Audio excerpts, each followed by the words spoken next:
Hello and welcome to a micro podcast called The Traveling Classroom. And we've got a guest all the way from Jaipur, someone who has multiple roles to play in the world of education. Aruna Suresh, thank you so much, ma'am, for being a guest on the podcast.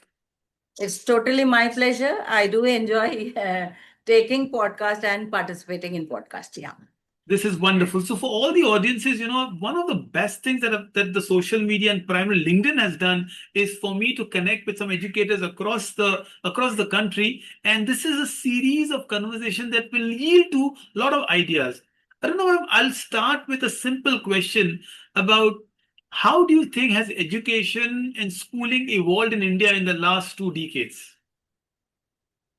I would like to say like it was beforehand, no, it was just like that, like traditional methodology, conventional methodology of teaching and everything happening. But then, like I would say after COVID, the complete transformation happened because right now, even if it is a holiday, teachers can work and can teach, and even students can attend the classes. So True. everything has become digital. Those who are very comfortable with the digital education, they are enjoying and happy with it. Those who are stuck with technology, they Yes. are actually finding it difficult to move Okay, so ahead. so Yeah. two things that you so beautifully said is one is we need to upgrade ourselves to become tech savvy, and it is a forward working education. Aruna, Yes. ma'am, in your capacity, you won multiple hats. One as a headmistress in a school in Qatar, Doha. I mean, I've always been impressed with Doha, one of the small country but high GDP, lot of emphasis on education. The Sheikha Moza started something called Wise, and I realized, ma'am, tell me your experience there and how it has shaped you as a person. I would say the system is totally different from India because their a task is assigned to a teacher means it has to be done, means it has to be Okay. done, and the deadlines assigned are to be followed. In case if it is not there, there is an office order in every school which a teacher need to follow it like a Bible. And if you're not following it, and you will be under so many consequences, like you need to give a written explanation, there is a cut salary, all those things, where in India sometimes these kind of things are taken for granted, and sometimes teachers also have a very casual approach towards deadlines and other things which cannot happen over there. And I Okay. did enjoy working over there, though it is a very short period, but I gained quite a lot of things, the systems. And even when I came back, I tried my level best to bring in so many things which I had taken from Qatar to India. Wow, ma'am. And ma'am, currently you are staying in one of the most hospitable and welcoming city in India, Jaipur, Rajasthan. How has that been an experience for you? And your current role as a freelancer for publishers, what's the current work that you're engaged in? I'm into multiple things. Like I actually, after getting married, my husband's job, though his head office is in Tamil Nadu, but Hmm. his working space is in Jaipur. So he is taking control of all northern part of the country, and he travels quite a lot. So I just found like wanted to find something very interesting to keep myself engaged in his absence. So I started, and I would like to say I started my career just to learn Hindi. There was no passion or there was no Okay. idea to become a teacher all the way. I just wanted to learn Hindi because when I entered Jaipur, I was having only Ji haan nahi hai. This is what I knew. But then I joined a school as a nursery school teacher. But then I grew, and after joining, then I became very passionate about teaching. Now, if Wow. somebody tells like, "Na, you have to stop teaching," I cannot even imagine a life without that. Teaching is But like then breathing after that, right now. yes, I just got 14 years of teaching experience, 12 Wow. years as a principal. And then after, when I, as I said, when I got my retirement, then I just wanted to, do explore some areas which I have not tried. So I got into giving trainings for NGOs, slum girl schools, where, like people want somebody as a resource person, they cannot pay. So when I went over there, gave sessions, and I am very, active in social media networks. where Facebook and LinkedIn, I used to share my workshop photographs and everything, videos and everything. So from there, I got opportunities from edtech companies and like publishers, and continuously I'm doing the workshop and everything. I have developed a course exclusively for teachers on Canva. That also I have done. And I am running a podcast as like I have some 156 episode totally on inspiring stories for children and teachers to get motivated. And I am I also think, having a I heard your podcast on Spotify and I was very impressed. As you rightly said, that such selfless work that you're doing, the girls that you're teaching in the outskirts of Jaipur. One of the things that I really see, and serendipity got us connected on LinkedIn. Your work speaks for your passion. This is wonderful, ma'am. I really admire the selfless efforts you're putting across. Thank you. Many times, even so many principals who had retired also sometimes ask me, you've done quite a lot of work, 30 years you worked continuously in the education sector. Why not take some rest? I Mhm. used to tell, if I take rest, I will die. So better it is there. I will be active, then only I can do, I can Work that feel you're that doing. I'm existing. It is not about just existing, it is about living. True. I think this sums up what we said about it. Your teaching is like breathing. If you stop breathing, we don't survive. Aruna, Yeah. ma'am, one of the most beautiful thing I learned from podcasts is educators like you, some amazing people. I coincidentally last week interviewed a lady from North India who goes to Chennai, and she's a Hindi instructor. And you tell me that you're coming to Jaipur. It's the way the world connects. Ma'am, you've been meeting so many students, educators, publishers. Today, what are the single biggest challenges in a schooling system that you see today? Uh, the major challenges which I am at least facing is the attendance of students, Okay. wherein the parents are actually supporting the students to be at home, not going to school.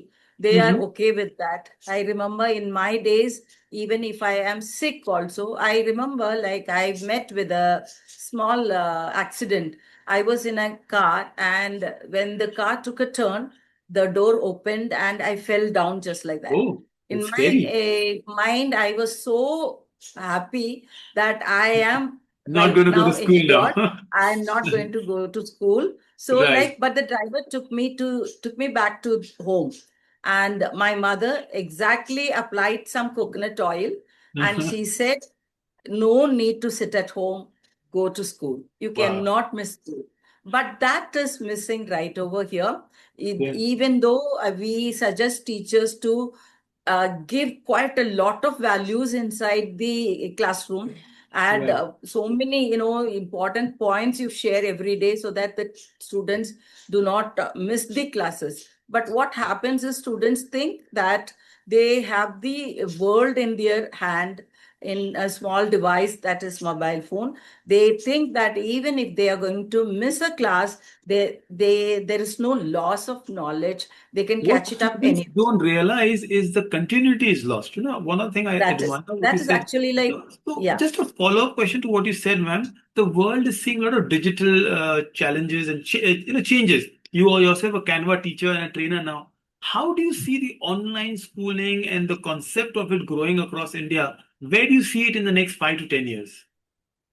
I think the school structure may I it's my personal opinion, may vanish. Reason being, even like a rainy day, the school gives off to the children, and Mhm. I mean the our teachers ask them to conduct classes online. But personally, if you ask me how much successful an online teaching is, I would say it will be like somewhere around 40%.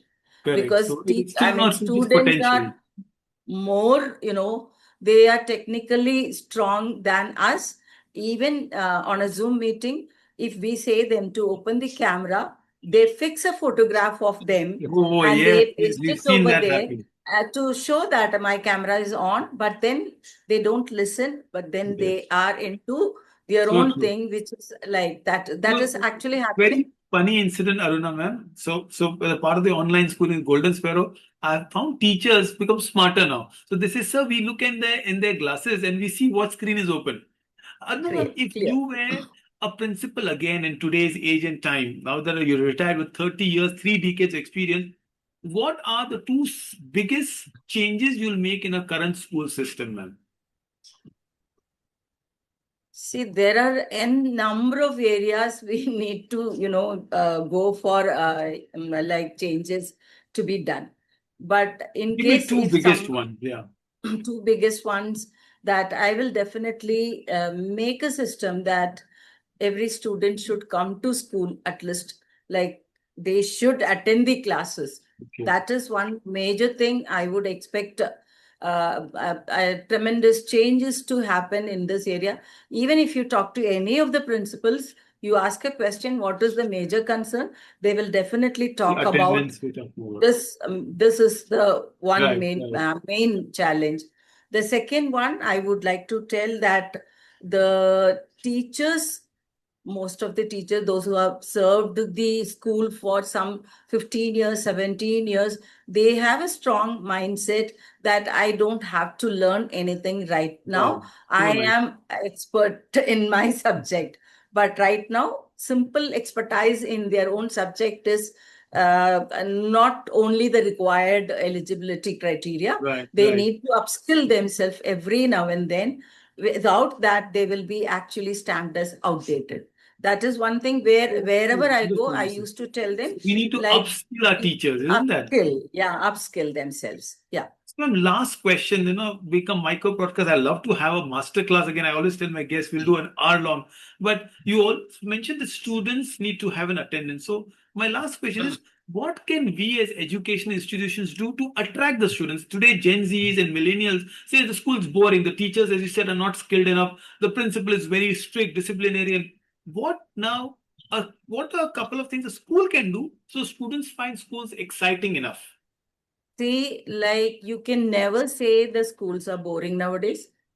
Every day is some celebration is happening inside. All right. Either it is the individual school itself is having their own sports week, celebrated annual day, sports day. But apart from that, CBSE guides the schools to do n number of activities. Like there are every day you open the site and you get circulars, n number of circulars to conduct this activity and upload the photographs and send a report over there. So the Right. schools are not at all boring. They are, I normally, I Exciting. mean, very jealous of the present generation because learning is so much fun right now. So what I understand is that it is not boring. I want the parents to understand what is the purpose of sending the children to school rather than asking them to stay back at home.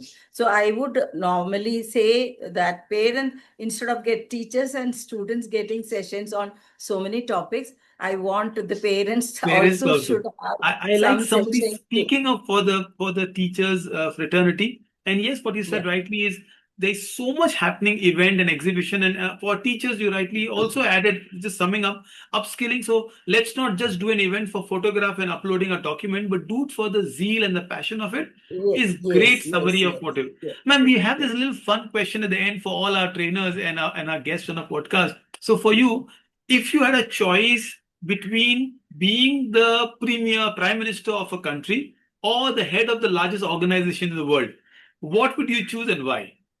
See, in case if you ask me to be the prime minister for a day, just imagining itself is a very terrific thing for me because I understand in case if I become a prime minister for a day, only paperwork will happen. And I Okay. think basically I will be meeting some, the team and I'll introduce myself and or else get them introduce themselves. That is all done.